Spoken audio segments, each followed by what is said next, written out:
কথা মনে রাখুন, আল্লাহ ছাড়া অন্য কারুর কাছে সেজদা করা এটি সবথেকে বড় শিরক। আল্লাহ ছাড়া অন্য কাউকে সেজদা করা এটাই সবথেকে বড় শিরক। একটা দিন রাসূল করিম সাল্লাল্লাহু আলাইহি ওয়াসাল্লাম তিনি রাস্তা দিয়ে যাচ্ছিলেন,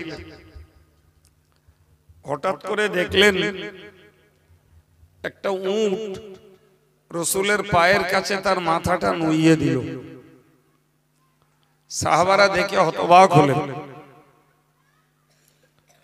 সাহাবারা দাবি করলেন, ইয়া রাসূলুল্লাহ, উট একটা অজ্ঞানী অবলা প্রাণী, তো সেও আপনাকে সেজদা করছে,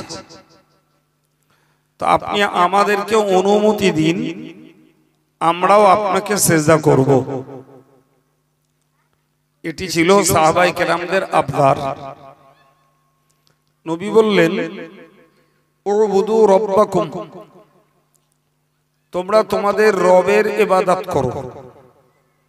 সেজদা যেটা করতে হয় রবের জন্য করো। ও আকরিমু আখাকুম, আমি মানুষ হিসাবে বলো, আমি তোমাদের মতো একজন মানুষ, নবুয়াত অন্যান্য মর্যাদা অনেক বেশি, কিন্তু আমি মানুষ তো বটে। তো মানুষ হিসাবে আমি তোমাদের ভাই, তোমরা আমাকে সম্মান করো। কি করো? সম্মান করো। যদিও খাঁটি সুন্নতুল জামাতের আকীদাপন্থী যারা, তারা রাসূলুল্লাহকে মানুষ বলে বিশ্বাস করলেও তারা এই বিশ্বাসটা করেন গোটা সৃষ্টির ঊর্ধ্বে আমার নবী পাকের দরজা। জোরে বলেন, আর একটু মন খুলে বলেন। তিনি মানুষ মানে এই নন যে তিনি আমাদের মতো, বরং হাত পা চোখ কান নাক মুখ আমাদের যেমন তারও তেমন, কিন্তু আমাদের হাত পা চোখ কানের যা গুণাগুণ, আমার নবীর গুণাগুণ তার বহু বহু বহু গুণে ঊর্ধ্বে। নবীর গুণের সঙ্গে গোটা সৃষ্টির মানুষের কারোর গুণ নবীর সঙ্গে মেলে না। সুবহানাল্লাহ বলেন। প্রিয় ভাইরা আমার, রাসূল করিম সাল্লাল্লাহু আলাইহি ওয়াসাল্লাম তিনি সাহাবায়ে কেরামদেরকে বোঝালেন, সেজদা আল্লাহকে করো আর আমাকে সম্মান করো। প্রিয় ভাইরা, তাহলে নবী পাক উম্মতের কাছে যেমন সম্মানের উপযুক্ত, তেমন নবীর সমগ্র উম্মত বাকিদের কাছে তেনারাও সম্মানের উপযুক্ত।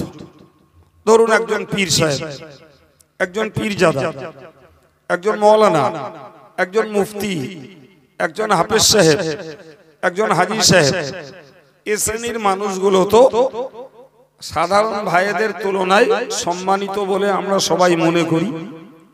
ফলে তাদেরকে আমরা সম্মান করব, এ পর্যন্ত আমাদের মানবিক এবং ঈমানি দায়িত্ব।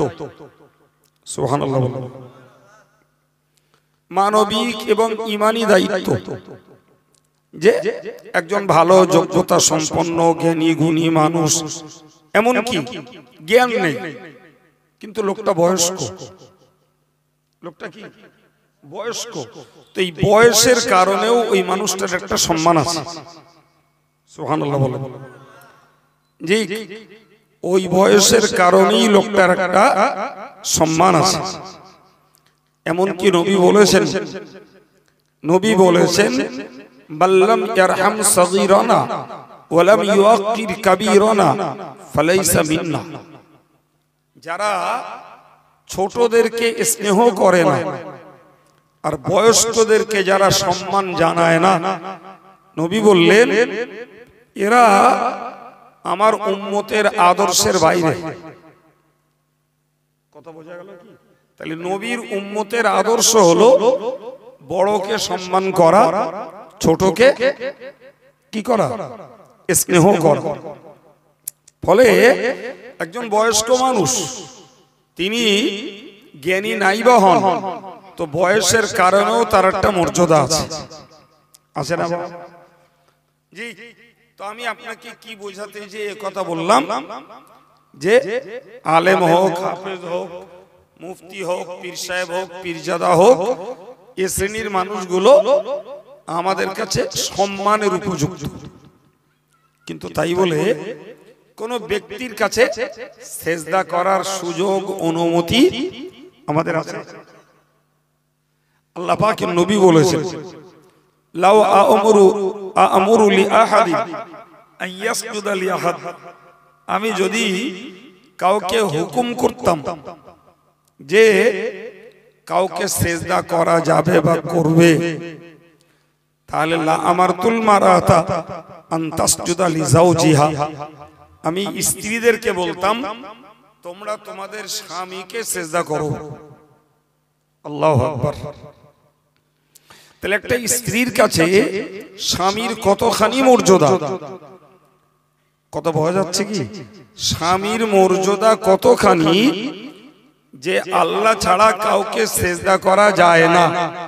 যদি করা যেত, যদি বলে বল, যদি করা যেত, তাহলে স্ত্রীদেরকে রাসূলুল্লাহ বলতেন তোমরা তোমাদের স্বামীকে সেজদা করো। কিন্তু স্বামীরা যেহেতু মানুষ, এদের সেজদা করা যায় না, ফলে আল্লাহ ছাড়া আর কারোর জন্য সেজদার দরজা খোলা নেই। তাহলে একটা বুঝলাম যে সেজদা করা সবথেকে বড় সড়ো একটা শিরক। আল্লাহ শুকরিয়া, আমরা ওই কাজটা কেউ করি না, আলহামদুলিল্লাহ বলে। আর একটু জোরে বলে।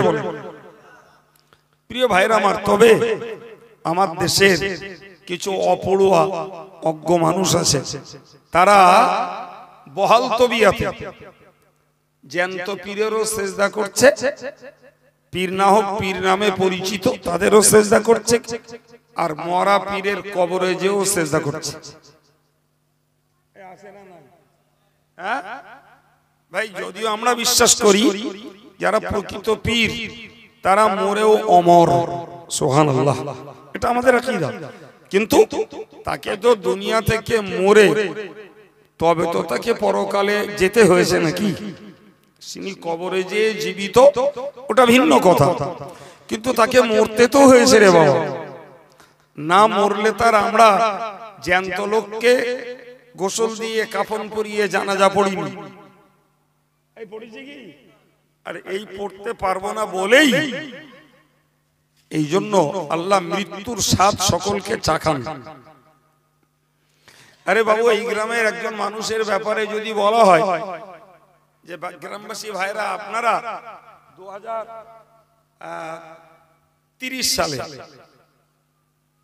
2030 সালে অমুক লোকটাকে ধরে গোসল দিয়ে কাফন পরিয়ে ওই লোকটাকে আপনারা দাফন করে দেবেন, তো 30 সাল এসে গেল, 5 বছর পরই কথাটা মানুষের কাছে ছড়িয়ে আছে। আচ্ছা, সবাই মিলে তারে ধরে যদি জ্যান্ত অবস্থায় গোসল করে কাফন পরিয়ে কবরে দেই, তো সে যেতে চাইবে না আমরা দিতে পারবো?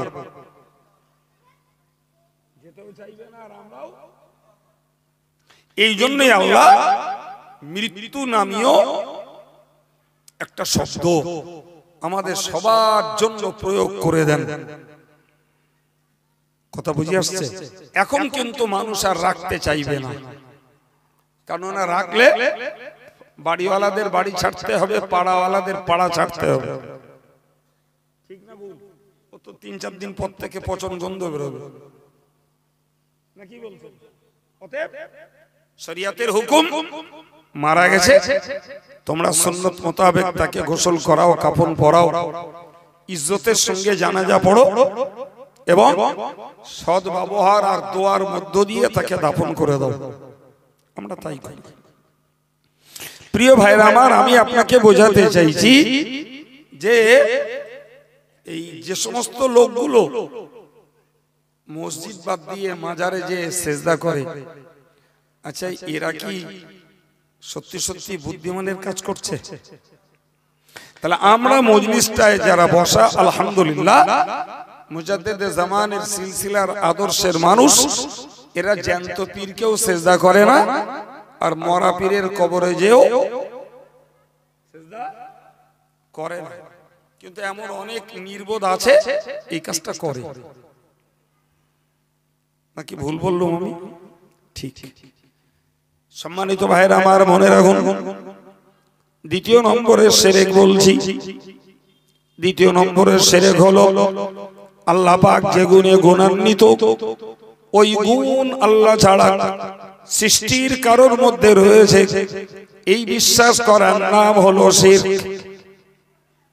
মনে ভাবুন, আল্লাহ হায়াত দাতা, আল্লাহ মউত দাতা, আল্লাহ রুজি দাতা, আল্লাহ সম্মান দাতা, আল্লাহ অপমানকারী, আল্লাহ ধনী বানানোর মালিক, আল্লাহ গরিব বানানোর মালিক, আল্লাহ রোগ দেওয়ার মালিক, আল্লাহ সুস্থ করার মালিক। ঠিক কিনা জোরে বলে? ঠিক।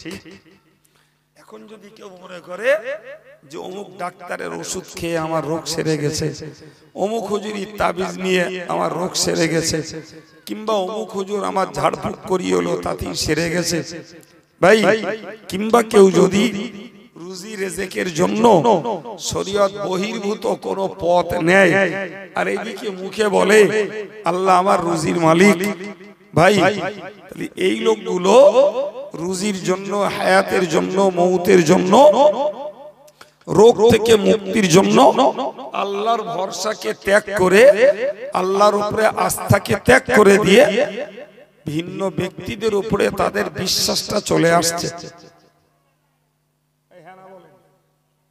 এটাও শিরক। এটা থেকেও আমাদের বাঁচতে হবে, এটা থেকেও বাঁচতে হবে। কোন অবস্থাতেই ভাবা যাবে না ওরা আমারে বাঁচিয়েছে, কোন অবস্থায় ভাবা যাবে না ডাক্তারের ওষুধ খেয়ে রোগ সেরেছে, কোন অবস্থাতেই ভাবা যাবে না লোকটার চিকিৎসা করলে লোকটা বেঁচে যেত। আমার লোকেরাই বলে, বলো এই হ্যাঁ না বলো, এরম বলে লোকটার চিকিৎসার অভাবে মেরে ফেললে। বাবু, আল্লাহ যদি কারোর হায়াত রাখেন, চিকিৎসার অভাবে কেউ মরে কি? কাউকে যদি অঢেল চিকিৎসা দেওয়া হয় তারপরেও কি তার হায়াতের সময় বেড়ে যাবে? বাপ, যাবে না। আল্লাহ শুকর, এই আকীদাগুলো আমাদের আছে, কিন্তু চলার পথে কত মানুষ এমন কথা বলছে যে কথাগুলো শিরক। ওই বললাম লোকটা অকালে মরে গেল। কি বলে? বলে না, বলে না, বলেন তো অকালে কেউ মরে? অকাল মানে অসময়। তা বাবা, তোমার কাছে মরার সময় কবে? তুমি যদি বোঝো যে মরার সময় বুড়ো হলি, তো ও তো কোরআনের খেলাফ। আল্লাহ তো বলেননি যে সব বুড়ো করে তাই মারবো, এরকম বলেছে আল্লাহ। বরং আল্লাহ বলেছেন ইযা জাআ আজালুহুম ফালা ইস্তাখিরুনা সাআতান ওয়ালা ইস্তাকদিমুন। যার যখন মরণের সময় আসবে, সে ছোট বাচ্চা হোক, কিশোর ছেলে মেয়ে হোক, আর যুবক হোক, আর মাঝবয়সী হোক, আর বৃদ্ধ হোক, মরণের সময় কারোর জন্য, ভাই, মরণের সময় কারোর জন্য নির্দিষ্ট করে বলা নাই যে সবাই 80 বছরে মরবে, সবাই 70 বছরে মরবে। ব্যাপারটা তো ওরম না। যার সময় যখন নির্ধারণ সে তখন মরবে। ঠিক না ভুল? তাহলে অকালে কেউ মরে না। বাবা জোরে বলেন, অকালে কেউ মরে না। আল্লাহর বাঁধা ধরা সময় অনুযায়ী আল্লাহ তার বান্দার মৃত্যু দেন। ভাই, চিকিৎসা করলেই রোগ সারে না, রোগ ডাক্তারে সারায় না, রোগ ভালো কোম্পানির ঔষধে সারে না, রোগ সারে আল্লাহ পাকের হুকুমে। সুবহানাল্লাহ। এখন যদি কেউ মনে করেন যে অমুক ডাক্তারের ওষুধ খেয়ে আমার রোগ সেরে গেছে, কথাটা বলো বাবু, শিরকের অন্তর্ভুক্ত। তাহলে এই জাতীয় কথা বলা থেকে আমাদের সাবধান হতে হবে। এখন যদি কোনো মুসলমান মনে করে যে সুদ না খেলে বড়লোক হওয়া যাবে না, ঘুষ না খেলে বড়লোক হওয়া যাবে না, মিথ্যা কথা না বললে ব্যবসা করা যাবে না, কিংবা ধোকার প্রতারণা না করলে উন্নতি ঘটানো যাবে না। ভাই এগুলো তো আল্লাহ রুজির মালিক, এই বিশ্বাসের বাইরে ভাব, ঠিক না? কিছু লোকে মুখে বলে না কিন্তু কাজে তাই করে, বলো। আরে রুজির মালিক যখন আমার আল্লাহ, তাহলে আবার ঈমানটাকে পাকা করতে হবে।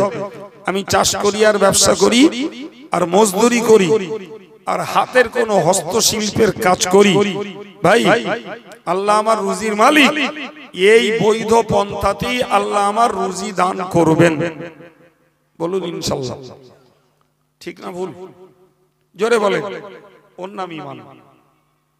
আমি অবৈধ কিছু করব, আমি শরীয়ত বিরোধী কিছু করে আমার রুজি রোজগারের উন্নতি ঘটাবো, ভাই এটি আল্লাহ বিশ্বাসের খেলাফ, আল্লাহ বিশ্বাসের বিপরীত।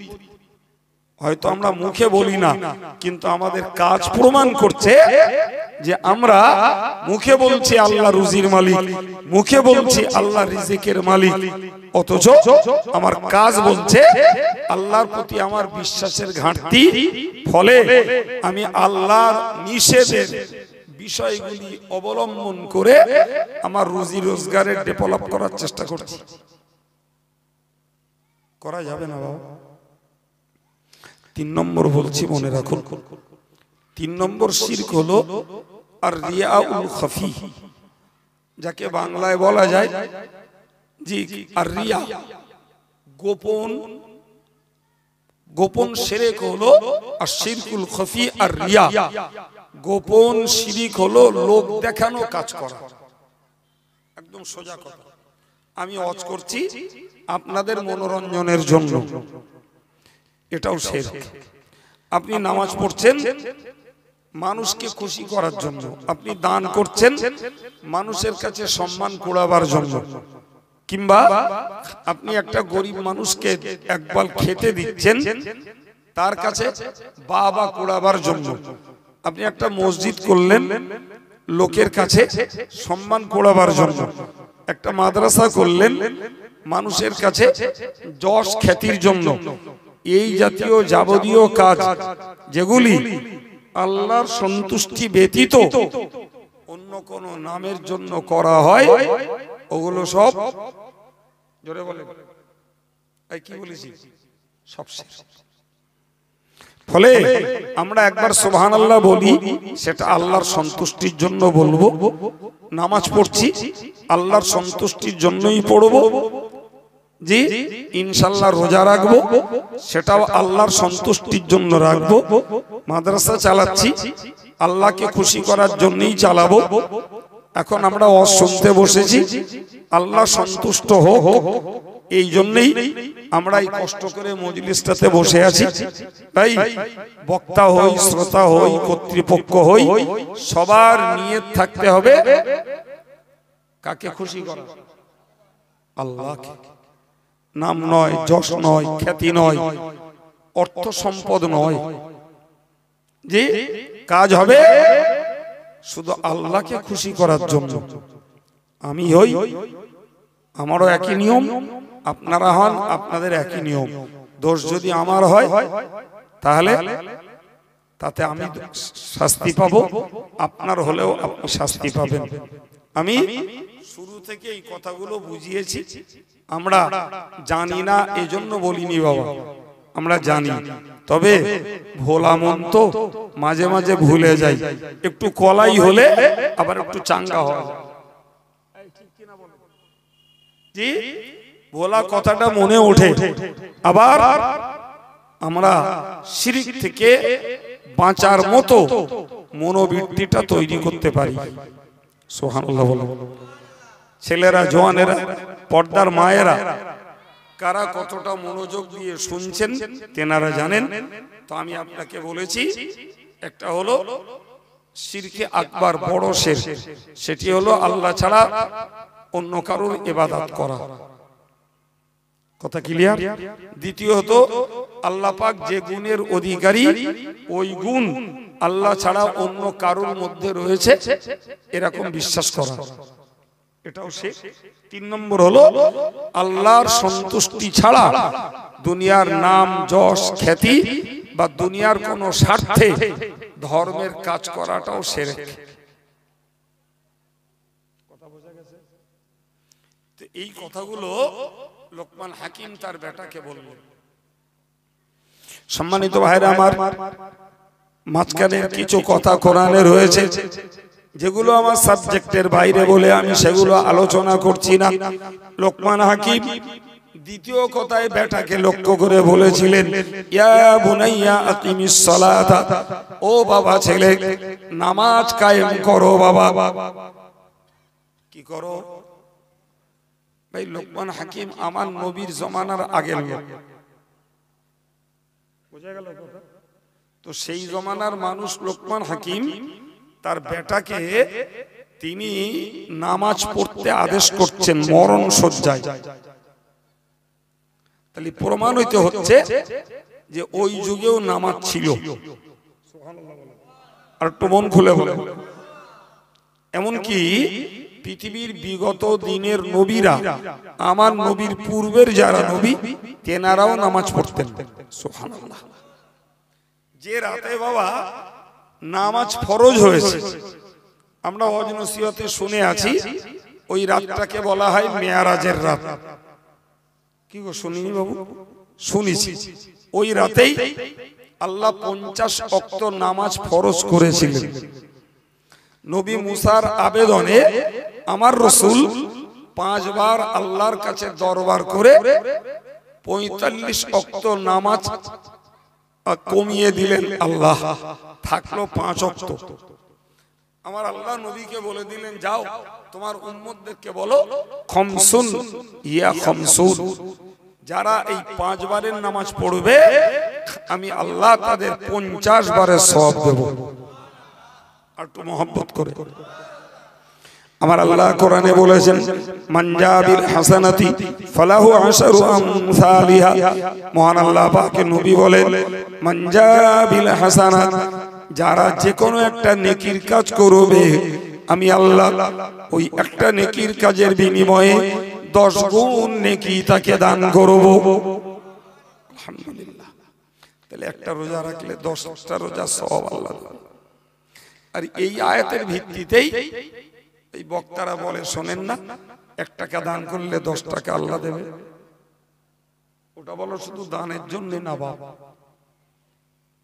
কি বলেছি? ওটা শুধু দানের ক্ষেত্রে নয় রে বাবা, প্রত্যেকটা নেকির কাজকে আমার আল্লাহ তার দয়ায় 10 গুণ বাড়িয়ে দেন। তাই সে নামাজ হোক, রোজা হোক, হজ হোক, যাকাত হোক, জিকির হোক, তাসবিহ হোক, ভাই এই সবগুলোরে আল্লাহ তার পক্ষ থেকে 10 গুণ। সুবহানাল্লাহ। তাহলে আমরা খাটি 1 গুণ আর আল্লাহ দেয় 10 গুণ। দানের ক্ষেত্রেও এইটাই প্রযোজ্য যে 1 টাকা দান করলে 10 টাকা পাওয়া যায়। ওই নামাজের ক্ষেত্রে সহিহ বুখারীর বর্ণনা, নবী হে তোমার উম্মতদেরকে বলো যদি তারা 5 বার নামাজটা পড়ে আমি আল্লাহ ওই 50 বারের সওয়াবটা দান করব। আলহামদুলিল্লাহ। প্রিয় ভাইরা আমার, আল্লাহ শুকর।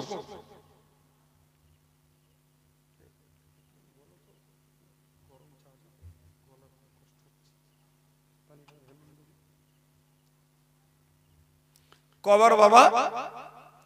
5 বার। তো মজলিসটাতে অনেক মানুষ আছেন বাবু যারা মাশাআল্লাহ 5 ওয়াক্ত নামাজ পড়ে, জি, কিন্তু আমাদের ঘরে এমন স্ত্রী আছে, এমন ছেলে মেয়ে আছে আজও তারা 5 ওয়াক্ত নামাজ পড়ে। আছে না নেই? আছে।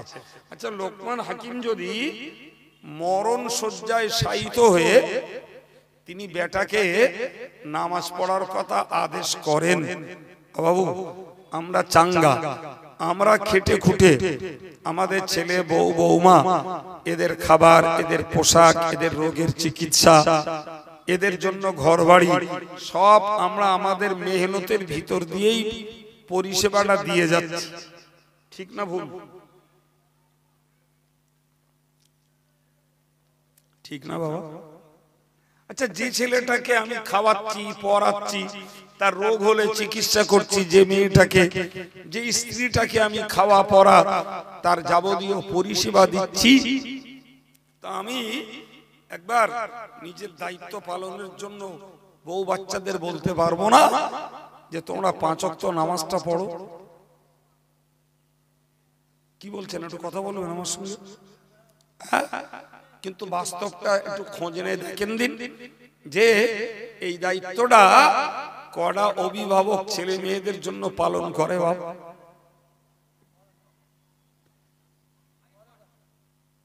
জি, এই জ্ঞানটা নিতে হবে। আমার দুর্বলতা কোথায়? আমি ওই কথাটা আমার বউ বাচ্চাকে বলতে পারবো না কেন? আমার দুর্বলতা, আমার অক্ষমতা, আমার অপারগতা কোথায়? কেন বলতে পারবো না? লোকমান হাকিম যদি মরণ শয্যায় শায়িত হয়ে তার বেটাকে নামাজ পড়ার আদেশ করতে পারেন, তাহলে আমি চাঙ্গা অবস্থায় আমার বেটা বেটি, আমার স্ত্রী, আমার ভাই বোন যারা আমার অধীনে, এদেরকে আমি নামাজের কথাটা কেন বলি না? আমার মাথায় আসে না। আমি বললে কি ওরা আমায় মারবে? আমি বললে কি ওরা আমায় কথা অগ্রাহ্য করে আমার প্রতি আক্রমণ করবে? বাবা, মনে রাখুন, আপনার ছেলে, আপনার মেয়ে, আপনার স্ত্রী, এরা আপনার কথা কার্যকর না করতে পারে, এরা আপনার কথার আমল না দিতে পারে, কিন্তু ডিউটিটা পালন করা লাগবে। বাবা, কি গো, আমি খুব বোঝা চাপিয়ে দিচ্ছি নাকি? দেখেন,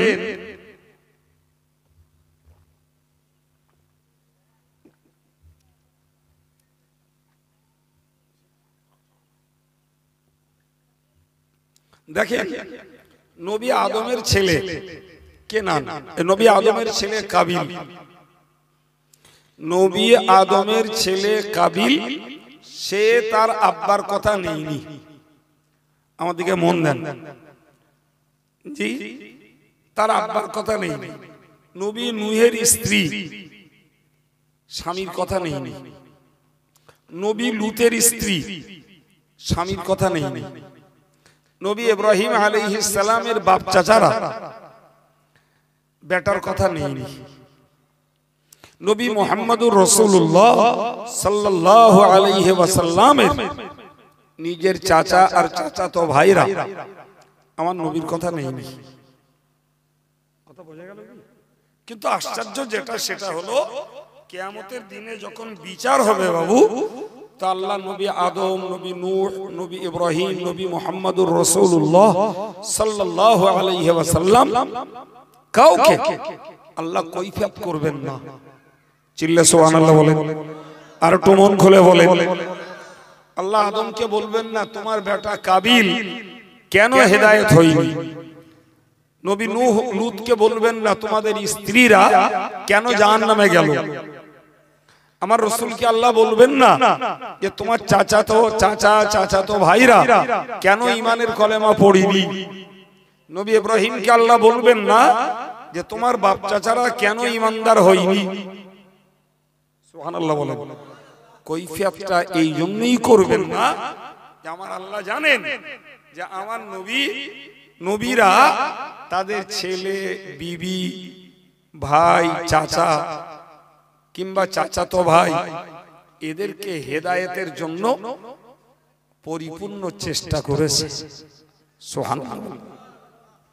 অতএব চেষ্টা যখন করেছে, এদের আর কৈফিয়ত নেই। সম্মানিত ভাইরা আমার, মুরব্বীরা, আমি অত্যন্ত স্পষ্ট ভাষায় আপনাদের কাছে আলোচনা করছি। আমরা যদি আমাদের ছেলে মেয়ে, বিবি বাচ্চা যারা নামাজি নন, যদি আমরা এদেরকে নামাজ পড়তে আদেশটুকু করি, আদেশটা যদি করি, তাহলে তো কিয়ামতের মহাময়দানে, হাসরের কঠিন দিবসে আল্লাহর কাছে আমরা কৈফিয়ত থেকে মুক্ত হয়ে যাব।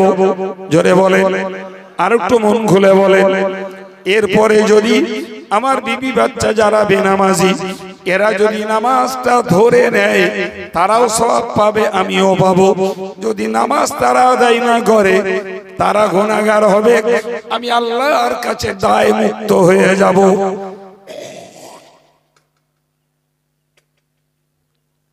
কি গো বাবা, কাজটা করার দরকার আছে না নেই?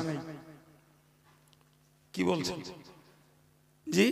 আপনি মজলিসটায় তাকিয়ে দেখুন, অধিকাংশ নামাজি মুসল্লি মানুষগুলোই মসজিদ মাহফিলটাতে বসে আছে, পর্দার আড়ালে কিছু মায়েরা আছে। ভাই তাহলে এই হামসার এই তল্লাটের যারা ধর্মহারা, আমল হারা যুবক যারা, কিংবা এক অংশ যুবতী যারা, ভাই তারা সরাসরি রজব আলী সাহেবের কথাও শুনিনি, পীরজাদা শাহিন সিদ্দিকী সাহেবের কথাও শুনিনি, আব্দুল কাইয়ুমের কথাও শুনছে না। ঠিক বলছি না ভুল বলছি? তাহলে এই ছেলে আর মেয়েগুলোরে এদের হেদায়েতের বার্তাটা দেবে কে বাবা? ভাই ভাই আলোচনা করছি, এদের হেদায়েতের কথাটা শোনাবে কে? বিশ্বাস করুন, মসজিদের ইমাম বাড়ি বাড়ি যাবে না বাবা, ফুরফুরার পীরজাদা এসে বাড়ি বাড়ি যাবে না, আব্দুল কাইয়ুম এসে বাড়ি বাড়ি যাবে না। যদি বাড়ি বাড়ির এই ছেলে মেয়েগুলোকে এদের যদি হেদায়েতের কথা বলতে হয়, তাহলে বাড়ির আব্বা মা যারা ধর্ম করেন এদের অন্তত বলতে হবে। হ্যাঁ, এটা হতে পারে যে খোদ বাপ মাই ধর্ম করে না, খোদ বাপ মাই ধর্ম করে না, তা তিনি কোন সাহসে ছেলেকে বলবেন? বলেন কোন সাহসে বলবেন? তার বুকের মধ্যে এ সাহস আসবে না বাবা জি। কিন্তু যে যারা নামাজ কালাম পড়েন এদের তো একটা ইমানি জজবা, এদের তো একটা আমলের মহব্বত রয়েছে। সেই ইমানি জজবার আমলের মহব্বতটাকে যদি নিজেদের বাপ মায়ের জন্য, ছেলে মেয়েদের জন্য যদি কাজে লাগাই, কপাল তাদের ভালো হলে বিশ্বাস করুন, আব্দুল কাইয়ুমের ওয়াজ শুনিনি, পীরজাদা সাহেবের ওয়াজ শুনিনি, রজব আলীর ওয়াজ শুনিনি, হয়তো আপনার চেষ্টায় তাদের জীবনে হেদায়েতের আলো জ্বলতে পারে। বিশ্বাস হয়? এমনকি আমার বক্তব্য মনে রাখুন, যদি যদি বলে বলছি, ওই ছেলেটা আব্বা বেঁচে থাকা পর্যন্ত হয়তো ধর্ম করিনি, আমি আল্লাহর প্রতি ভরসা রেখে বলতে পারি, ওই বাপটা যখন মারা যাবে ওই ছেলেটা আল্লাহ চাহে তো ওই বাপের কথা না মানার জন্য ওর কলিজাটা কুরে কুরে খাবে। বুঝতে পারেননি? ওর মনটা তখন খুঁড়বে। আব্বা নামাজ পড়তে বলতো, পড়তুম না, আজকে সেই লোকটা চলে গেছে জি। তখন ওর বিবেকের দংশনে ও হুজুরির অশোনে না, বাপের ওই কথাটা মনে রেখে আল্লাহ চাহে তো সে নামাজমুখ হবে। বিশ্বাস হয়? কারণ সে একটা আঘাত পেয়ে গেছে, আব্বা পাশ থেকে সরে গেছে। এই যে মনের ব্যথা, এই দুঃখ বেদনা, ভাই বাপ মরে গেলে তখন বাপের কথার দাম দেবে, মরা পর্যন্ত সহজে দাম দিতে চায় না বাবা।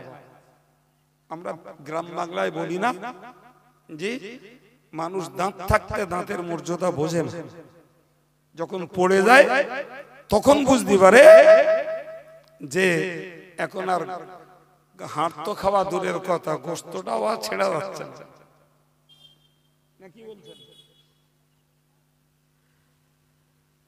সম্মানিত ভাইয়েরা আমার, আমি আপনাকে বলবো, লোকমান হাকিম এই জন্যই তার বেটাকে বলেছিলেন, ও বাবা ছেলে, নামাজ কায়েম করো, নামাজ পড়ো।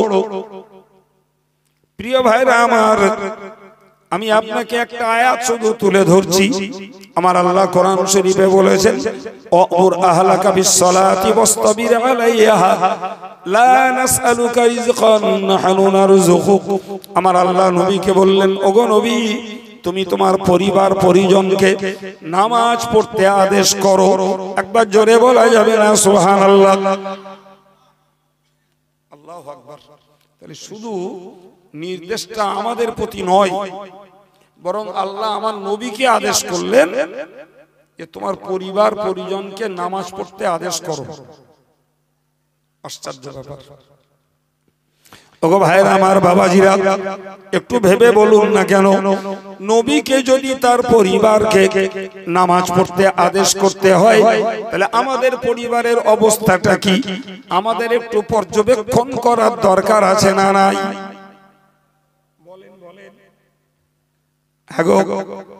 নবীর প্রতি আল্লাহর নির্দেশ তোমার পরিবারটাকে নামাজ পড়তে বলো, এই আদেশ নবী যথাযথ পালন করেছেন। হে সম্মানিত ভাইরা আমার, আমি আপনাকে বলবো তাহলে ওই একই আদেশ আমাদের জন্য। আমরা যেন আমাদের পরিবারের সদস্য যারা, এদেরকে যেন আমরা নামাজ পড়তে আদেশ করি।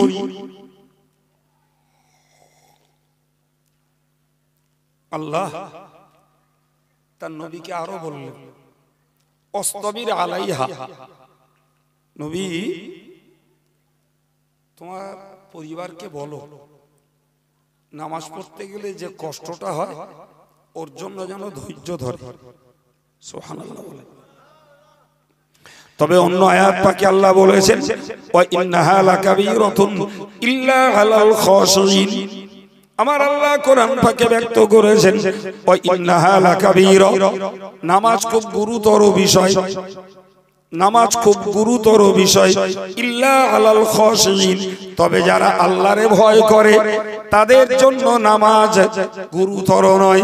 আল্লাহর ভয় যারা করে নামাজ আদায় করা তাদের জন্য সহজ।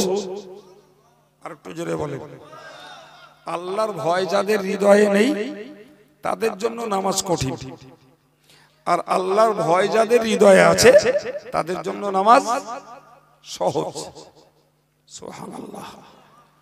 কত বৃদ্ধ মানুষ, 70 বছর বয়স, পৌষ মাঘ মাসের কনকনে ঠান্ডাতেও তারা কাঁপতে কাঁপতে ফজর বেলায় উঠে উজু করে নামাজ পড়ে।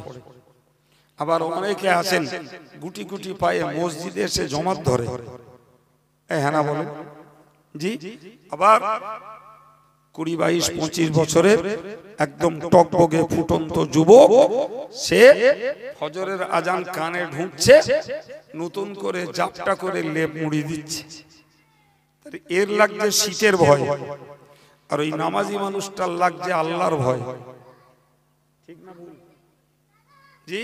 তাহলে আল্লাহর ভয়ে 70 বছরের বৃদ্ধ ঠান্ডা খেয়ে নামাজ পড়ছে, আর শীতের ভয়ে 25 বছরের যুবক নামাজ বাদ দিয়ে শুয়ে থাকছে। এই জন্য আল্লাহ বলেছেন যারা আল্লাহকে ভয় করে নামাজ তাদের কাছে সহজ, যারা আল্লাহর ভয় করে না নামাজ পড়া বড় বোঝা। নাউজুবিল্লাহ। ও সম্মানিত ভাইরা আমার, মনে রেখে দিন, আমার আল্লাহ বললেন নবী গো তোমার পরিবারকে বলো নামাজ পড়তে গিয়ে যে কষ্টটা হয় ওই কষ্টটাই যেন ধৈর্য ধরে। আর একটা কথা, নামাজ পড়তে গেলে যদি রোজগারের কিছু ঘাটতি হয় বলে কেউ মনে করে, আমি আল্লাহ পাক জানিয়ে দিলাম লা নাসআলুকা রিজকান নাহনু নারযুকুক, লা নাসআলুকা রিজকান নাহনু নারযুকুক। ও বান্দা, আমি আল্লাহ তোদের কাছে রিজিক চাই না, আমার রুজি রিজিক লাগে না, বরং তোদের রিজিকটা আমি আল্লাহ দিয়ে থাকি।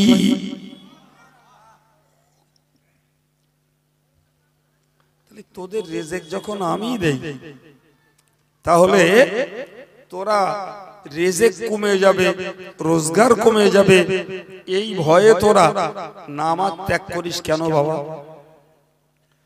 ভাই, রোজার আলোচনা ওয়াজ শুনে থাকবেন, আমি জানি না যদিও, জি। আর রোজার ব্যাপারে আমরা এমনি জানি। আমি এইটুকু কথা বলছি যে অনেক মানুষ আছে ভাই কাজের কারণে রোজা রাখতে চায় না, কেন? রোজা রাখলে খাটতে কষ্ট হয়। আচ্ছা বাবু, 11 মাস ধরে যারা রোজগার করেছে 11 মাস। ওই মানুষগুলো যদি মনে করে যে আমি রমজান মাসটা রোজা রাখবো, তাতে দুপুর 1টা পর্যন্ত কি 12টা পর্যন্ত খাটবো না, আমি 10টা পর্যন্ত কাজ করব, তাতে আমার গোটা রোজার মাস ধরে ধরুন আমার প্রতিদিন 200 টাকা করে রোজগার কম হলো, তো 30 দিন রোজায় 6000 টাকা রোজগার কম হয়েছে, আমি ধরে দিলাম। ভাই তাহলে 6000 টাকা ঘাটতি আমি 11 মাস ইনকাম করেছি, এই 6000 টাকার ঘাটতি পূরণ করতে পারবো না? হ্যাঁ, তাহলে কাজের ছুতোই রোজা বাদ যাবে কেন? জি, অথবা যদি সত্যিই আমি রোজা রাখি আর আমার 1 মাসে 6000 টাকা রোজগার কমে যায়, ভাই তো আমি রোজার মাসটায় একটু বাজার ঘাট কম করে খাবো না হয় সবাই মিলে? রোজা বাদ দেবো একলা আমি, পাপটা আমার একা। রোজা বাদ দিয়ে যদি আমার রোজগারটা 6000 টাকা বেশি হয়, তাতে তো ভাগ বাড়ির সবার নাকি? তো এই বোকামিটা আমার একদল ভাইরা কেন করে আমার মাথায় আসে। আমি যে কোম্পানির আর যে মনিবির যার কাজ করি, যদি সত্যি রোজা রেখে সারাদিন কাজ করা সম্ভব না হয়, আমি আগে থেকে বলে দেবো, দেখেন ভাই আমি রমজান মাসে রোজা করব, তাতে বলো আমি এই অন্য মাসের মতন ডিউটি করব না, তাতে আপনি আমার যা কম দেবেন দেবেন, তবে আমি রমজান মাসে 10টা কি 11টা পর্যন্ত ডিউটি করবো, এরপরে আর করব না। বিশ্বাস করুন, মুসলমান হয়তো কোন কান করবে, কিন্তু একটা অমুসলমানের কাছে এরকম দাবি করলি না, ও এক চান্সে মেনে নেবে। আমি এমনও লোক জানি, যদিও বেশি না, 1-8টা লোকের ব্যাপারে ওরম রিপোর্ট এসছে, জুমার দিনে লোক জন মজদুরদের কাজ করতে নেয় না। মুসলমান বলে কেন নেয় না বলেন দিন? বলে জুমার দিনও নামাজ পড়তে যাবে, গেলে আমার কাজ কম হয়ে যাবে। আচ্ছা, কত বড় কপাল পোড়া যে আল্লাহ তোর 2টো পয়সা দিয়েছে বলি তো তোর আন্ডারে 5টা লেবাররা কাজ করছে, তোর তো বড় কপাল। নিজের পক্ষ থেকে বলে দেওয়া দরকার ছিল যে তোমরা যারা নামাজ পড়বা 11:30 ছেলেদের চলে যাও। অন্যদিন যেমন জনের দাম দিয়ে আজও তাই দেবো, নামাজটা নষ্ট করো না। এটাই তো ছিল প্রকৃত পক্ষে একজন মুসলমানের ডিউটি। আর সে ওজন রমজান মাসে কাজ করতে নিচ্ছে না, কাজ কম হবে তাই।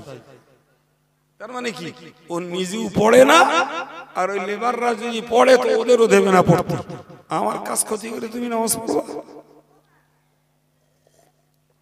আচ্ছা ভাই, যদি লেবারের কাজের ক্ষতি হয় আর নামাজটা যদি মালিক পড়তে দেয়, তা আপনারা কি বিবেকে আপনাদের বলেন দিন, ওই মালিকটা এই লেবারদের নামাজ পড়তে দিলে সওয়াব পাবে না পাবে না?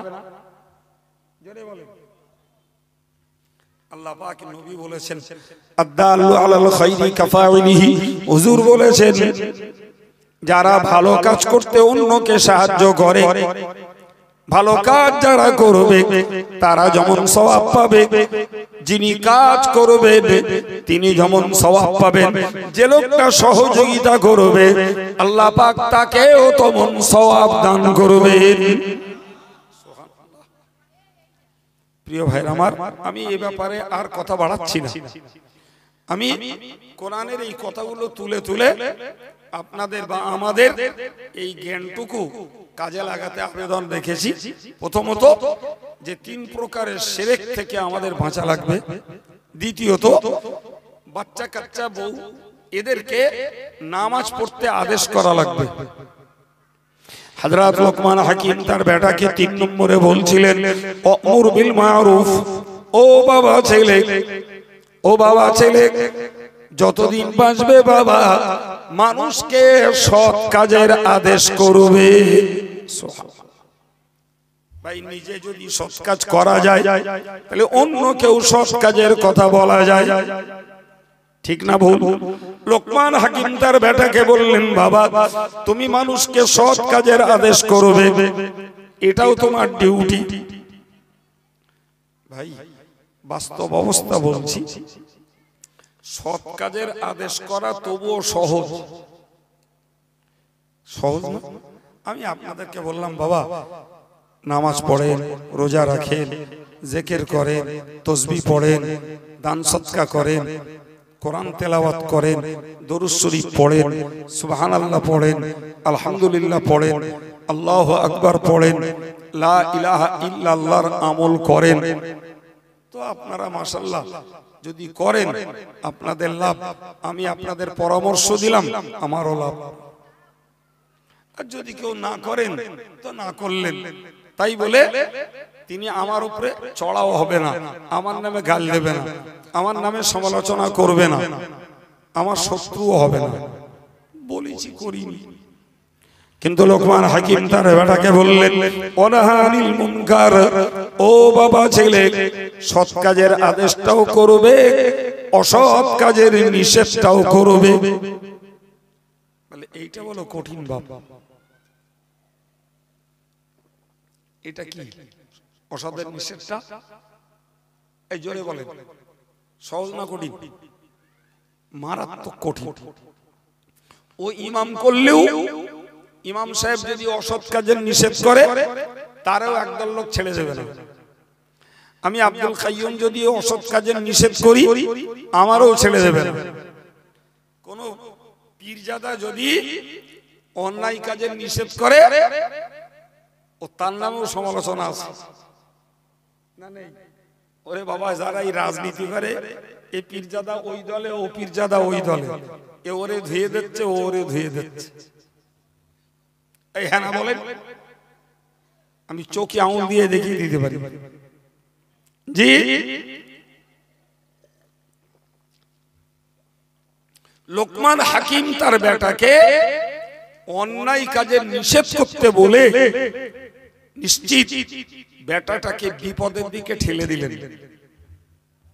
আমার কথাটা মাথায় ঢুকেছে কি? বেটা কোন দিকে ঠেলে দিলেন?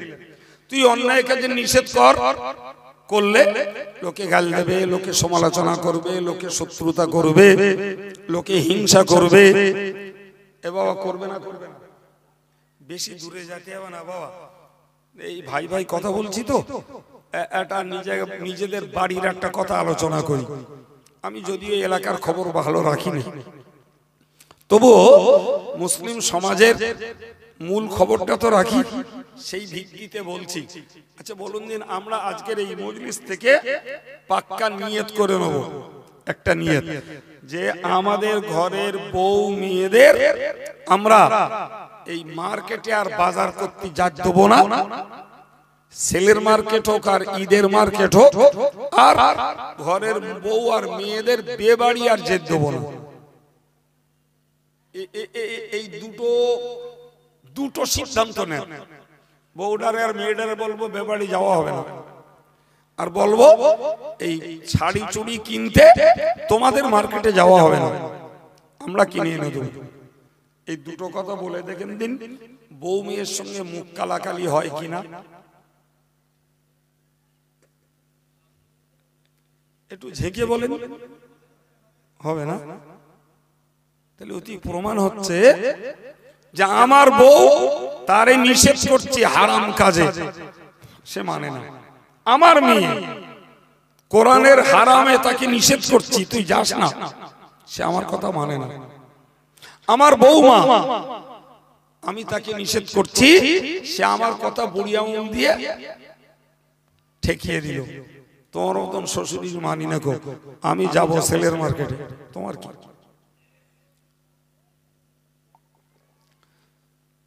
তাহলে অন্যায় কাজের নিষেধ করে গার্জিয়ানটা স্ত্রীর কাছে, মেয়ের কাছে, বৌমার কাছে মুখ পায় না।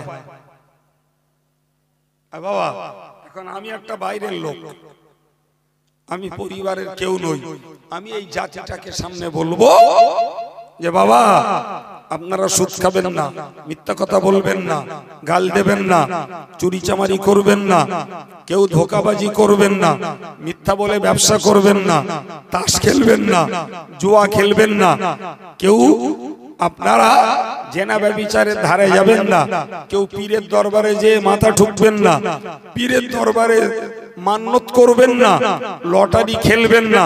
যদি এই কাজগুলো করে সবগুলো হারাম, এমনকি এগুলো জায়েজ বলে মনে করলে ঈমান নষ্ট হয়ে যাবে।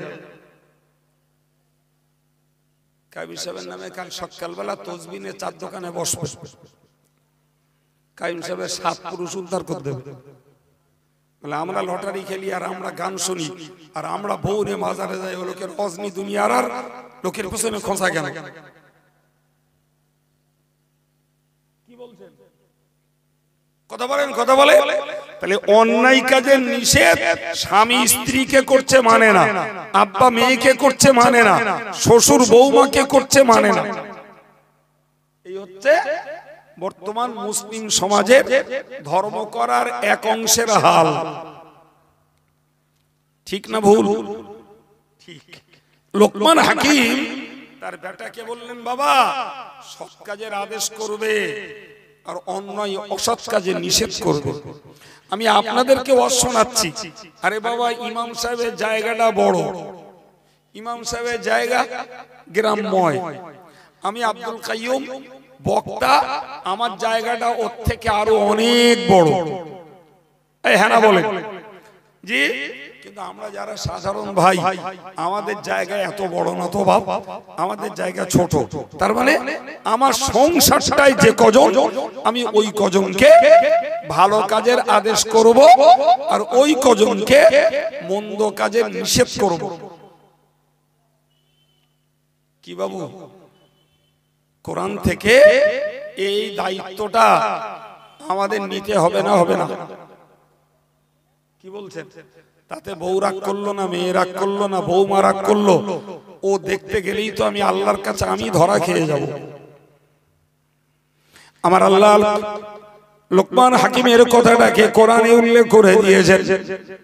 লোকমান হাকিম তার বেটাকে বলেছিলেন, ও বাবা ছেলে শোনো, তুমি যখনই সৎ কাজের আদেশ করবে আর অন্যায় অসৎ কাজের নিষেধ তুমি করবে, তখনই মনে রাখো লোকে তোমার প্রতি গালিগালাজ করবে, লোকে তোমার প্রতি অত্যাচার করবে, লোকে তোমার প্রতি হিংসার শত্রুতা করবে।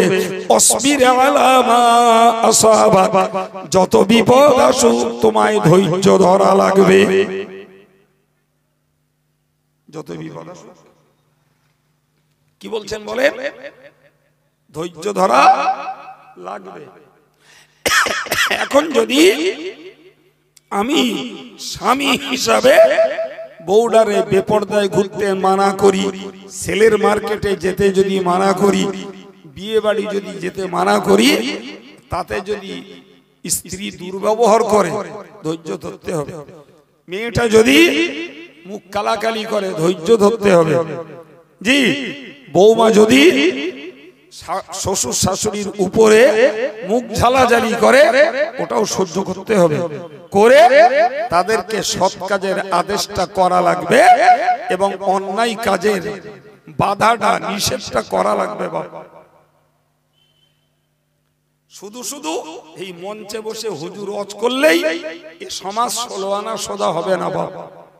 শুধু হুজুর ওয়াজ করে চলে যাবে, ওতেই সব মুসলমানরা দিনদার আল্লাহওয়ালা হেদায়েত প্রাপ্ত হয়ে যাবে না বাবা। ও যত বড় পীর সাহেব ওয়াজ করুক আর যত বড় মুফতি সাহেব ওয়াজ করুক, জি, যদি আমার পরিবার সমাজ এটাকে যদি সংশোধন করতে হয়, এদেরকে যদি ধর্মপথে ফেরাতে হয়, তাহলে প্রত্যেকটা বাড়ি বাড়ি হুজুর হতে হবে।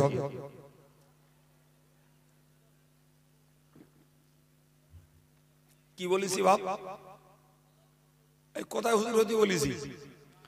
এই শুধু বাইরের হুজুর দে হবে না, হুজুর হতে হবে বাড়ি বাড়ি। আমার দাবিটা খুব অন্যায় হয়েছে বাপ।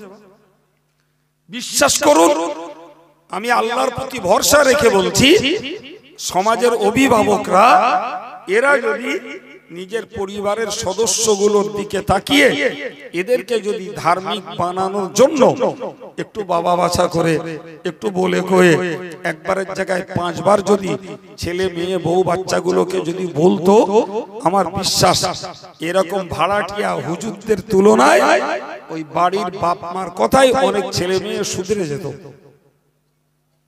কিন্তু এমন সর্বনাশ হয়েছে আমাদের যে কাজ চরকায় কেটা তেল দেয়, ও ছেলে নামাজ পড়ে পড়ুক গে, না হয় না পড়ুক গে, তাস খেলছে খেলুক গে যা, মেয়ে মোবাইলে অন্যের সঙ্গে প্রেম ভালোবাসা করছে করুক গে যা, বউটা গালি দিচ্ছে দেখগে যা, কিংবা বউটা বেপরদায় ঘুরছে আর বেবাড়ি যাচ্ছে যাকগে যা। আমরা স্রোতে গা ভাসিয়ে দিয়েছি, ফলে আমাদের পরিবারটার সংশোধনী আমাদের কাছে বহু বহু দূর হয়ে গেছে, পথ চলছে। দামি দামি হুজুর আসছে, অজ হচ্ছে, ভক্তি মহব্বত দেখানোর লোক আছে, কিন্তু বাস্তব কার্যকারিতা কমে গেছে। বাপ এই হ্যাঁ না বলেন জি। তো আজকের আমি এসব অজ করব ভেবে চিন্তে উঠিনি বাবু জি। তো আল্লাহ পাক যা বলিয়েছেন তাতে আমি শুধু আমার টাইম পাস করতে চাইনি, চেয়েছি আমাদের ইমানের মজবুতি, চেয়েছি নামাজ কালামের প্রতি আমাদের ভক্তি, চেয়েছি পরিবারটাকে ধার্মিক বানানোর জন্য চেষ্টা, চেয়েছি আমরা নিজেরা একটু চেষ্টা চালাই আমাদের পরিবারটাকে হেদায়েতের পথে ফেরানোর জন্য। তাতে আল্লাহর রহমত হবে, ফিরলে তারাও সওয়াব পাবে, আমরাও সওয়াব পাবো, না ফেরে তাদের পাপে তারা ভুগবে। আমরা চেষ্টা করার জন্য আল্লাহর কাছে হাসরের দিনে কৈফিয়ত থেকে দায় মুক্ত হব। বলুন ইনশাআল্লাহ, আর একটু জোরে বলুন ইনশাআল্লাহ। দরুদ শরীফ আল্লাহুম্মা।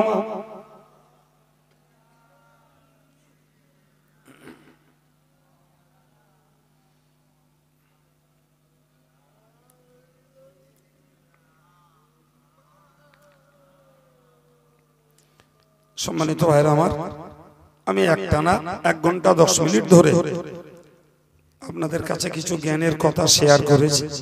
আমার হাতে 20 মিনিট সময় আছে বাবু। এই 20 মিনিট সময় একটা ছেলে পাগড়ি পরবে, আপনাদের দানের ফসল। সেই পাগড়িটা মৌলানা সাহেবদের নিয়ত আমাকে দিয়ে পড়াবেন, ওই কাজটা করব।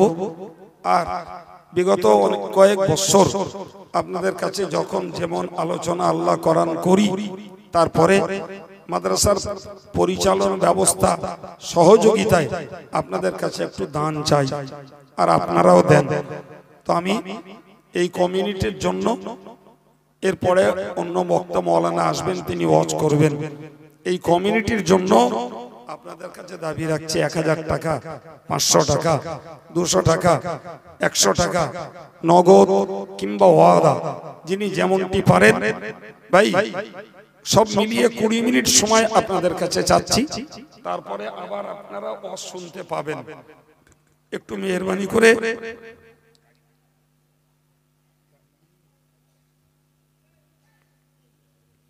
কালিমুল্লাহ গাজী আলহামদুলিল্লাহ 1000 টাকা, জোরে বলুন মারহাবা। আর একটু জোরে বলেন আল্লাহুম্মা আমিন। মাশাআল্লাহ। আখের আলী মোল্লা 1000 টাকা, একটু মন খুলে বলেন আল্লাহুম্মা আমিন। নারায়ে তাকবীর, নারায়ে তাকবীর।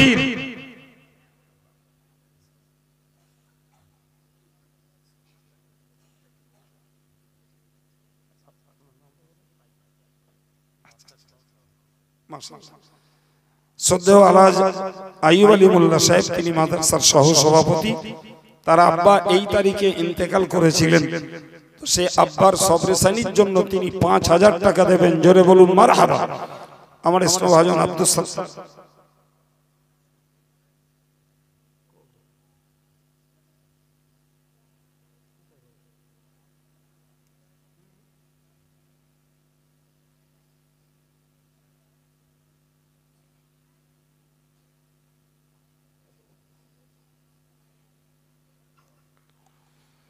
আল্লাহ জান্নাত নসিব করুক।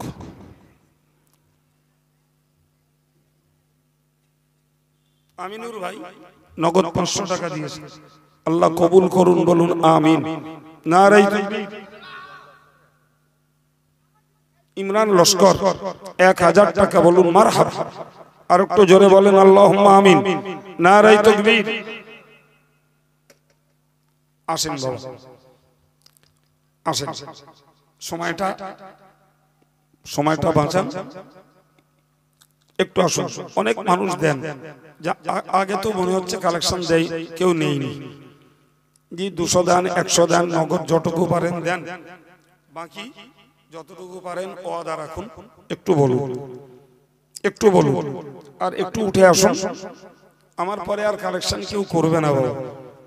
হয়তো গ্রামে মৌলানারা ছেলেরা মিলে কালেকশন করেছে, কিন্তু মজলিসে তো একটা কালেকশন আল্লাহ দেয়। একটু আসুন। ইসমাইল মোল্লা, বাবু খোলায় বাড়ি, 1000 টাকা, জোরে বলুন মারহাবা। আর একটু জোরে বলেন আল্লাহুম্মা আমিন। নারায়ে তাকবীর।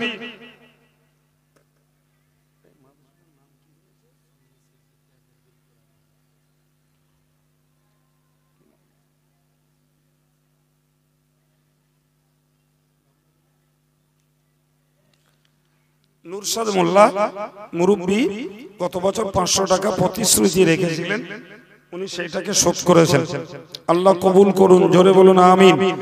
নারায়ে তাকবীর। মাশাআল্লাহ।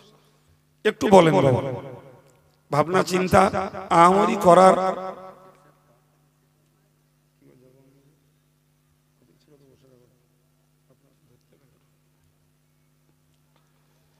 বলেন বাবু, একটু আসেন।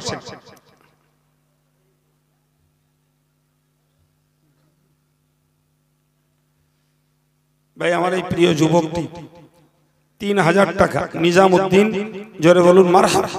আর একটু জোরে বলেন না মারহাবা। নারায়ে তাকবীর। নারায়ে তাকবীর।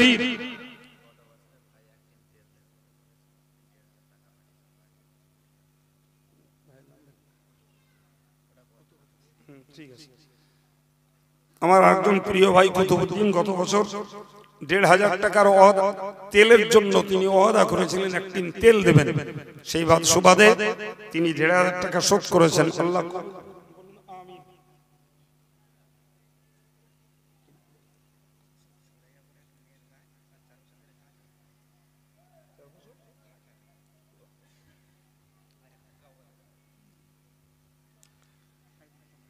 সাইফুল ইসলাম 200 টাকা দিয়েছে, একটা মেয়ের জন্য দোয়া চেয়ে, আল্লাহ তাকে সুস্থ করেন, আর ও নিজেও 1000 টাকা দেবে, বলুন না মারহাবা। আর একটু জোরে বলেন আল্লাহুম্মা আমিন। নারায়ে তাকবীর। নারায়ে তাকবীর। বলেন, অনেক ভাই রয়েছে, অনেক ভাই আছে, নগদ পয়সা কতটুকু পারেন একটু আগান। মায়েদের কাছ থেকে ভাইরা নিয়েছেন কিনা জানি না, তবে কেউ গেলে মায়েরাও কিছু দিয়ে থাকেন, দেবেন আশা করছি। ভাই তো মেহেরবানি করে একটু বলুন।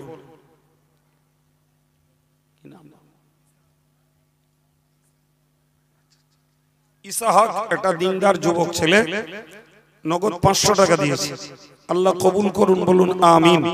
নারায়ে তাকবীর। নারায়ে তাকবীর। মাজারাট সুন্নি সিদ্দিকিয়া হিফজুল কোরআন মাদ্রাসা, জোরে বলেন মাজারাট সুন্নি সিদ্দিকিয়া হিফজুল কোরআন মাদ্রাসা। নারায়ে তাকবীর। দাতাগণ, সিলসিলায়ে মুজাদ্দিদে জামান, অল ইন্ডিয়া সুন্নাতুল জামাত। নারায়ে তাকবীর। বলেন বাবা, যদি এই পর্যন্ত নাই আসে হাত তোলেন, নাম জেনে নেওয়া যাবে।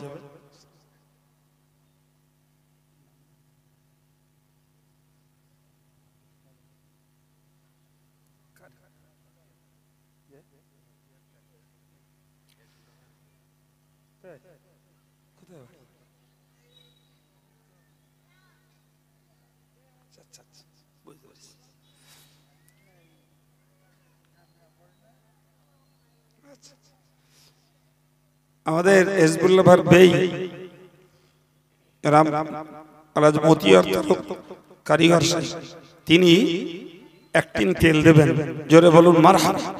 আর একটু জোরে বলেন আল্লাহুম্মা আমিন। নারায়ে তাকবীর। আল্লাহ কবুল করুন, ইমানে আমলে আল্লাহ উন্নতি দেন, বলুন আমিন। বলেন বাবা 1000 টাকা দেবেন, 500 টাকা দেবেন, একটু বলেন, একটু বলেন। কি 25 কিলো চাল দেবেন, কি 10 কিলো ডাল দেবেন, কি 1 বস্তা আলু দেবেন? যেহেতু হোস্টেল চলে, একটু বলেন। মন খুলে আল্লাহর রহমতের আশায় একটু দরুদ শরীফ পড়েন। আল্লাহুম্মা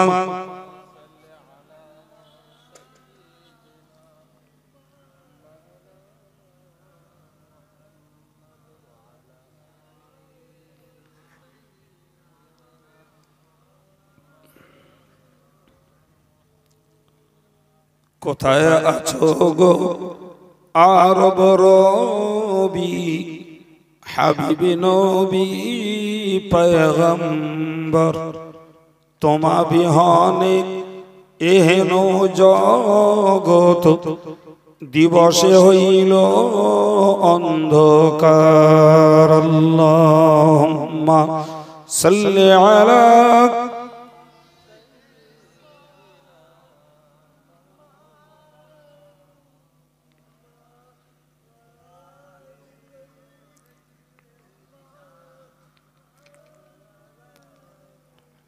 তুমি যে খোদার প্যারা হাবিব, তোমার তুল্য কেহ নাই আর, তোমার মতো আকাশ ভ্রমণ করেনি কোনই পয়গম্বর।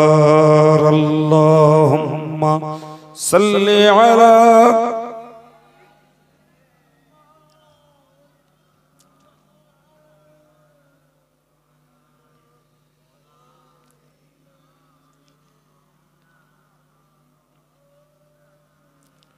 একটু কলেমা শরীফে জিকির করেন। লা ইলাহা ইল্লাল্লাহ, লা ইলাহা ইল্লাল্লাহ, লা ইলাহা ইল্লাল্লাহ, লা ইলাহা ইল্লাল্লাহ, লা ইলাহা ইল্লাল্লাহ, লা ইলাহা ইল্লাল্লাহ, লা ইলাহা ইল্লাল্লাহ, লা ইলাহা ইল্লাল্লাহ মুহাম্মাদুর রাসূলুল্লাহ।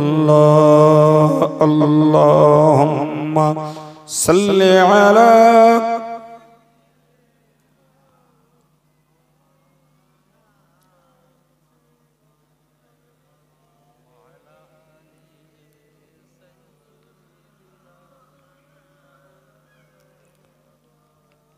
সম্মানিত ভাইরা বলবেন 1000 টাকা, 500 টাকা।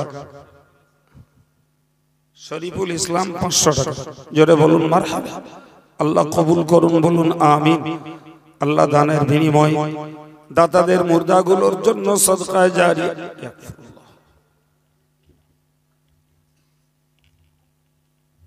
আমার এই বাবু ছোট বাচ্চা আছে, তার জন্য দোয়া চেয়ে নগদ 200 টাকা দিয়েছে।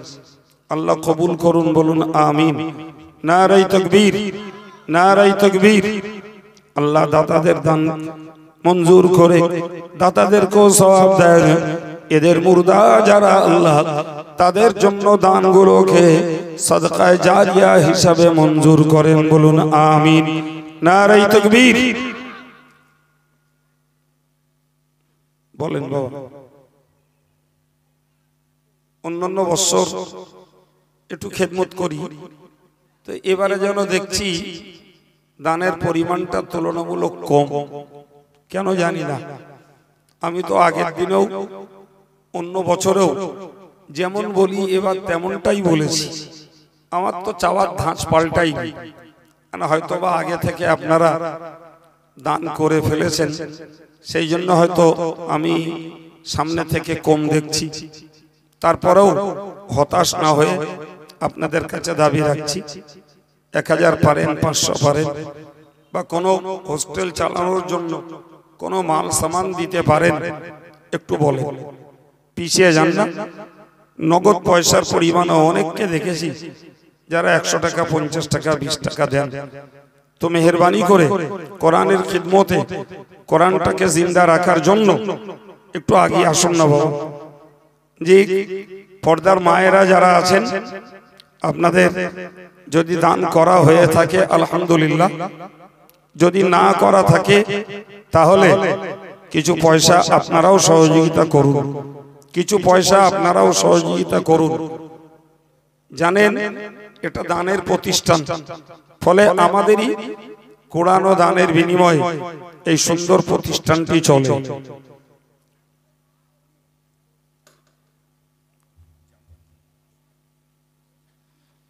জামাল মল্লিক 500 টাকা, জোরে বলেন মারহাবা।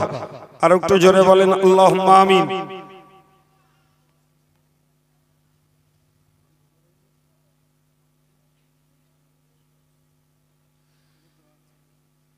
জামিনুল ইসলাম মোল্লা, তার আব্বা অসুস্থ, আব্বার সুস্থতা কামনা করে 500 টাকা দিয়েছে।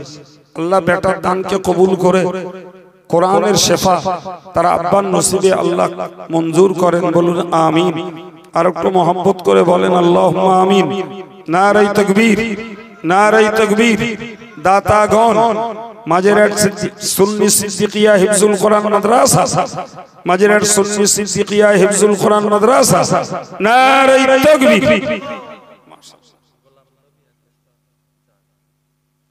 গোলাম নবী 1 বস্তা চাল, জোরে বলেন মারহাবা। আর একটু জোরে বলেন আল্লাহুম্মা আমিন। নারে তাকবীর। আর কে আছেন বাবা? একটু বলেন, একটু বলেন। পিছিয়ে যান, পিছিয়ে যান। দান করে কারো বাজারঘাট বন্ধ হয়ে যায় না বাবু, দান করে কারো চিকিৎসা বন্ধ হয়ে যায় না। আমন্ত্রিত অন্যান্য উলামায়ে কেরাম, জ্ঞান পিপাসু দিনদার ইমানদার শ্রোতা মণ্ডলী, শুকরিয়া আল্লাহ পাকের দরবার, যিনি দীর্ঘ 1 বৎসর পর এই মাদ্রাসার বাৎসরিক ইসালে সাহেবের মজলিসে আমাদেরকে সমাবেত করিয়েছেন। সকলেই বলি আলহামদুলিল্লাহ। তৎসহ প্রিয় নবীর প্রতি জানাই অগণিত দরুদ ও সালাম। সমাবেত ভাবে সকলেই একবার বলি সাল্লাল্লাহু আলাইহি ওয়াসাল্লাম। মাশাআল্লাহ, ইতিপূর্বে এই সভার আমন্ত্রিত 2 জন বক্তার আলোচনা আপনারা শুনছিলেন। আমি ক্লান্তি অসুস্থতা সব নিয়েও সময়ের কয়েক মিনিট পূর্বে আপনাদের কাছে পৌঁছেছি এবং সময় মতো স্টেজ নিয়েছি। আল্লাহ তৌফিক দিলে সময় মতো স্টেজ ছাড়বো ইনশাআল্লাহ। বাকি আল্লাহ পাকের মেহেরবানি ও আপনাদের নেক দোয়া, আল্লাহ তৌফিক দিন, বলুন আমিন। সম্মানিত ভাইরা, বিদায়ী বক্তাদের কাছ থেকে কি আলোচনা শুনেছেন আপনারা ভালো জানেন। আমি কিছুক্ষণ কথা বলার জন্য কোরআন শরীফের একটা আয়াত পড়েছি। আয়াতটাকে স্বাভাবিকভাবেই আপনাদেরকে বোঝাবো ইনশাআল্লাহ। হযরত লোকমান হাকিম, যিনি বিশ্ববিখ্যাত একজন জ্ঞানী মানুষ, মানুষটা মূলত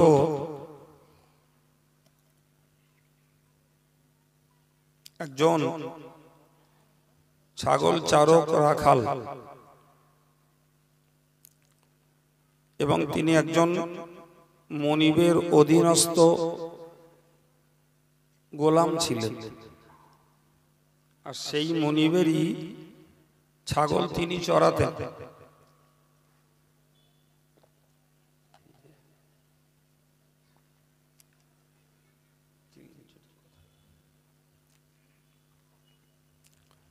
তো তিনি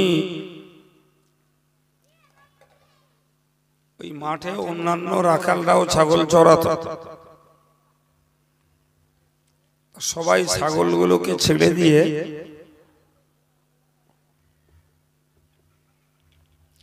এক জায়গায় বসতেন, আর লোকমান হাকিম তাদের কাছে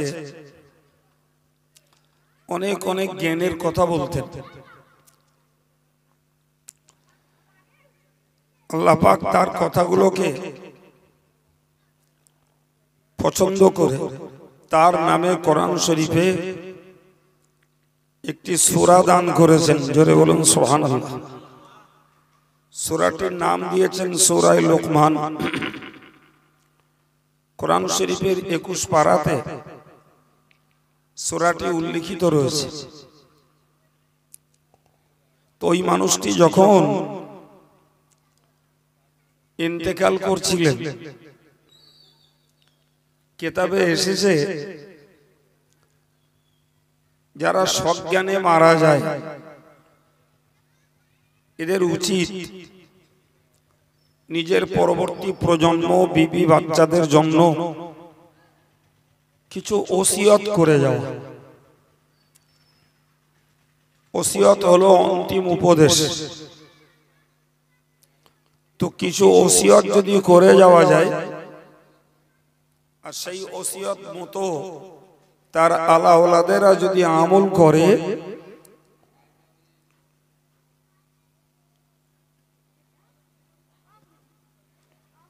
ওসিয়ত অনুযায়ী যদি আমল করে, আলহামদুলিল্লাহ মৃত মানুষটাও সেই সওয়াবের হকদার হয়। জোরে বলুন সুবহানাল্লাহ।